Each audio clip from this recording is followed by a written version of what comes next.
ನಾನು ಈಗ ಚಿತ್ರದುರ್ಗಕ್ಕೆ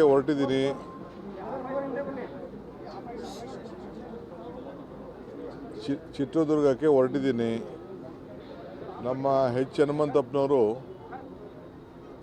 ಒಬ್ಬ ಹಿರಿಯ ಕಾಂಗ್ರೆಸ್ಸಿನ ಮುತ್ಸದಿ, 3 ಬಾರಿ ರಾಜ್ಯಸಭಾ ಸದಸ್ಯರಾಗಿದ್ದರು. ರೈಲ್ವೆ ಕಮಿಷನ್ಗೆ ಚೇರ್ಮನ್ ಕೂಡ ಆಗಿದ್ದರು. ನನಗೆ ಸುಮಾರು 40-45 ವರ್ಷದಿಂದ ಭಾಳ ಆತ್ಮೀಯರಾಗಿದ್ದರು.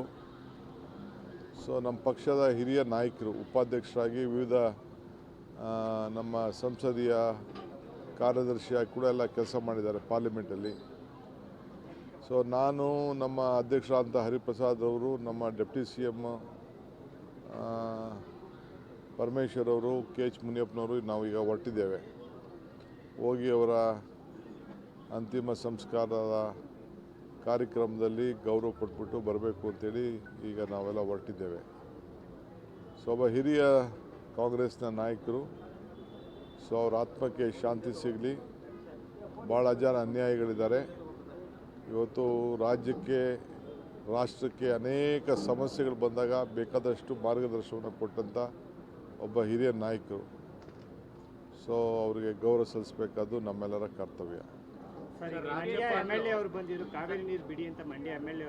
ನೋಡಿಯಪ್ಪ, ನನಗೆ ಮಂಡ್ಯ MLA ಅವರು ಬಂದಿದ್ದರು, ಶ್ರೀರಂಗಪಟ್ಟಣ MLA ಬಂದಿದ್ದರು, ಡಿಸ್ಟ್ರಿಕ್ಟ್ ಮಿನಿಸ್ಟ್ರು ಬಂದಿದ್ದರು. 15ನೇ ತಾರೀಕು ಮೀಟಿಂಗ್ ಇದೆ. ಇಲ್ಲಿ ನಾವು ಕೋರ್ಟ್ದು ಒಂದು, ಸುಪ್ರೀಂ ಕೋರ್ಟ್ದು ಒಂದು ರೀಸೆಂಟಾಗಿ ಒಂದು ಆದೇಶ ಇದೆ. ಮಂಡ್ಯ ಜಿಲ್ಲೆ ರೈತರನ್ನು ಬದುಕಿಸಬೇಕು, ಕುಡಿಯೋ ನೀರು ಬೇಕು, ತಮಿಳುನಾಡಿನ ಆದೇಶನೂ ಪಾಲನೆ ಮಾಡಬೇಕು. ಅದರ ಹಿನ್ನೆಲೆಯಲ್ಲಿ ನಾನು 15ನೇ ತಾರೀಕು ಮೀಟಿಂಗಲ್ಲಿ ನಮ್ಮ ವಾದ ಏನಿದೆ ಅದನ್ನು ನಮ್ಮ ರಾಜ್ಯದ ಪರವಾಗಿ ಮಂಡಿಸಿ 15ನೇ ತಾರೀಕು ಸಾಯಂಕಾಲ ತೀರ್ಮಾನ ಮಾಡ್ತೇವೆ. ಏನಿಲ್ಲ, KPSC ಗವರ್ನರ್ಗೆ ಬಿಟ್ಟಂಥ ಆದೇಶ. ಗವರ್ನರ್ ಅವರು ಅನಾಮತ್ ಮಾಡಿ ಆದೇಶ ಮಾಡಿದ್ದಾರೆ. ಯಾರು ಹಿರಿಯರು ಇರ್ತಾರೆ ಅವ್ರಿಗೆ ಇಮಿಡಿಯೇಟಾಗಿ ಚಾರ್ಜ್ ಕೊಡೋಕ್ಕೆ ಈಗಾಗಲೇ ನಾನು ನಿರ್ದೇಶನವನ್ನು ಕೊಟ್ಟಿದ್ದೇನೆ.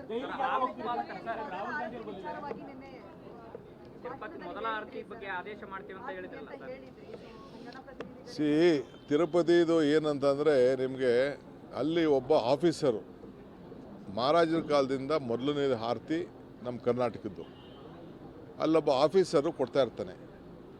ಆಫೀಸರ್ ಬದಲು ಯಾರು ಅಲ್ಲಿ ಜನಪ್ರತಿನಿಧಿಗಳು ಹೋಗಿರ್ತಾರೆ ಅಂಥವ್ರಿಗೆ ಒಂದು ಅವಕಾಶ ಮಾಡಿಕೊಡೋಣ ಅಂಥೇಳಿ. ಇಲ್ಲ MLA, ಈಗ ಮಂತ್ರಿಗಳಿಗೇನೋ ಸ್ವಲ್ಪ ಅವಕಾಶಗಳಿರ್ತದೆ, ಜಡ್ಜ್ಗಳಿಗೂ ಅವಕಾಶ ಇರ್ತದೆ. ಇಲ್ಲ ಜಡ್ಜೋ, ಇಲ್ಲ ನಮ್ಮ ಮಂತ್ರಿನೋ, ನಮ್ಮ ರಾಜ್ಯಕ್ಕೆ ಸಂಬಂಧಪಟ್ಟಂಥವ್ರು, ಶಾಸಕರುಗಳೋ, ಇಲ್ಲ ಅಧಿಕಾರಿಗಳು ಯಾರಿದ್ರೆ ಅವ್ರಿಗೂ ಒಂದು ಅವಕಾಶ ಸಿಕ್ಕಲಿ ಅಂತ. ಎಲ್ಲ ಪಾರ್ಟಿಯವ್ರಿಗೂ ಸಿಕ್ಕಲಿ. ಇದೇನು ಬರೀ ಕಾಂಗ್ರೆಸ್ಸು ದಳ ಅಂತಲ್ಲ. ಯಾವುದೇ ಶಾಸಕರು ತಿರುಪತಿ ದರ್ಶನಕ್ಕೆ ಹೋದಾಗ ನಮ್ಮ ರಾಜ್ಯದ ಪರವಾಗಿ ಆರತಿಗೆ ಕೊಡೋಕ್ಕೆ ಒಂದು ಅವಕಾಶ ಇದೆ. ಮೊದಲನೇ ಆರತಿ ನಮ್ಮದು. ಆ ತಟ್ಟೆನ ತೆಗೆದುಕೊಂಡು ಹೋಗಿ ಆ ಅಧಿಕಾರಿಗಳು ಅವ್ರಿಗೆ ಸಪೋರ್ಟ್ ಮಾಡ್ತಾರೆ. ಅದಕ್ಕೊಂದು ಗೈಡ್ಲೈನ್ಸ್ ಇದೆ. ಆ ಗೈಡ್ಲೈನ್ಸ್ನ ನಮ್ಮ ಪ್ರೋಟೋಕಾಲ್ ಪ್ರಕಾರ ನಾವು ಮಾಡ್ತೀವಿ.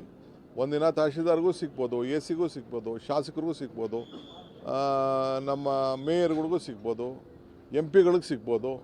ಅವ್ರಿಗೆ ಆ ಒಂದು ಭಾಗ್ಯ ಸಿಗಲಿ. ಯಾಕೆಂದ್ರೆ ಅವರೆಲ್ಲ ನಮ್ಮ ಜನರ ಸೇವೆಗೋಸ್ಕರ ಆರತಿ ಕೊಡೋದು ಕರ್ನಾಟಕಕ್ಕೆ ಒಳ್ಳೆಯದಾಗಲಿ ಅನ್ನೋ ದೃಷ್ಟಿಯಿಂದ ಅವತ್ತಿಂದ ಒಂದು ಪದ್ಧತಿ ಉಳಿಸ್ಕೊಂಡು ಬಂದಿದ್ದಾರೆ. ಬರೀ ಒಬ್ಬ ಆಫೀಸರ್ ಎತ್ಕೊಂಡು ಹೋಗಿ ಕೊಡೋದಕ್ಕಿಂತ ಜನಪ್ರತಿನಿಧಿಗಳು ಹೋಗಿ ಆ ದೇವರಿಗೆ ಪ್ರಾರ್ಥನೆಯನ್ನು ಮಾಡಲಿ ರಾಜ್ಯದ ಪರವಾಗಿ ಅಂತ ಒಂದು ಅವಕಾಶವನ್ನು ಮಾಡಬೇಕು ಅಂತ ನಾನೀಗಾಗಲೇ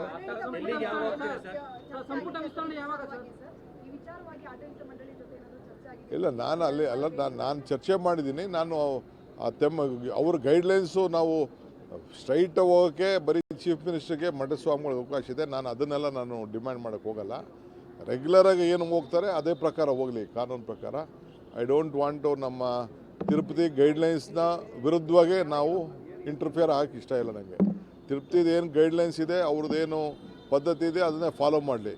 ಆರತಿ ಕೊಡುವಂಥ ವಿಚಾರದಲ್ಲಿ ನಮ್ಮ ಪ್ರತಿನಿಧಿಗಳಿಗೆ ಅವಕಾಶ ಸಿಗಲಿ ಅನ್ನೋದು ನೋಡಪ್ಪ. ನಾನು 6ನೇ ತಾರೀಕು ಅಸೆಂಬ್ಲಿ ಕರೀತಾ ಇದ್ದೀನಿ, ನಂಬರ್ 1.